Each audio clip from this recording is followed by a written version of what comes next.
On se connecte au marché. Bon, est-ce qu'on va avoir un été de tous les dangers? C'est une bonne question, j'ai pas vraiment la réponse entre nous.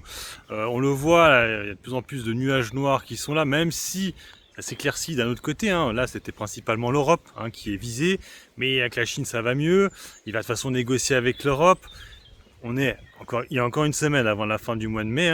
Donc, quel va être le scénario? Est-ce qu'on va se taper un été pourri? Je ne parle pas le niveau du temps, mais je parle boursièrement parlant, pour retourner à 6800 points, pour peut-être même s'effondrer du coup en septembre. Parce qu'il faut savoir qu'en général, les gros crashs sont très souvent en septembre et octobre. Très souvent, parce qu'en fait, c'est la rentrée. Et si économiquement, c'est pas dingue, on a eu souvent plus les résultats du premier semestre, excusez-moi. Et si c'est pas bon, ça peut encore plus s'effondrer. Et souvent, il y a plein de choses qui arrivent. Il y a souvent aussi les chiffres de la Chine qui tombent aussi à ce moment-là. Alors c'est vrai que maintenant, la Chine n'est plus comme avant. Avant, c'est vrai que c'était un peu le moteur aussi boursier, la Chine. Là, on le sait, ça fait pas mal de temps que la Chine, ça déçoit pas mal. Donc bref, c'est vrai que je vois aussi beaucoup sur les réseaux sociaux dire ouais, faut surtout pas acheter, machin et tout. Après, il faut surtout vendre, en fait, tout dépend de vos PRU, c'est toujours la même chose. Si vous avez un PRU sur Vinci à, je sais pas moi, 75 euros, vous n'allez pas le vendre. Est-ce que vous êtes sûr que dans un an, on sera à 75 euros? Non. En fait, c'est ça le truc. Tout dépend de vos PRU. Alors bien sûr, moi, par exemple, Total Energy, c'est possible qu'on soit à 45 euros. Je pourrais vendre entièrement Total Energy.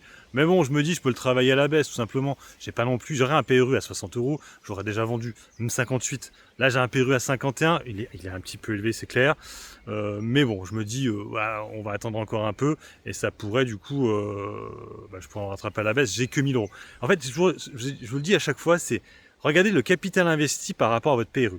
Si vous estimez qu'il est un peu haut, allégez. Si votre PRU, vous l'estimez haut. Par exemple, ceux qui ont du Hermès à 900 euros, vous n'allez peut-être pas alléger, quoi. Vous avez un bon PRU, et alors bien sûr, vous pouvez récupérer de la plus-value si vous manquez d'argent. Si vous mettez pas de l'argent tous les mois de côté, oui, ok, récupérez votre thune pour la réinvestir. Mais le problème, c'est que si vous la réinvestissez avant qu'on touche les 900 euros, vous allez faire monter automatiquement votre PRU. Donc bon, c'est un peu bête. Mais bon, après, chacun son truc. Mais en tout cas, moi je vous dis, timer le marché, ça marche pas tout le temps, même assez rarement. Donc c'est vous et votre... Soit vous êtes un trader, vous le timez. Si vous êtes un investisseur, n'essayez pas trop. Gardez vos positions long terme qui vous versent un bon rendement. Les autres, allégez peut-être. Et regardez surtout vos PRU par rapport au capital investi. C'est le plus important. Allez, sur ce, moi je vous laisse. Bon investissement. Et puis bon trade. Ciao, ciao.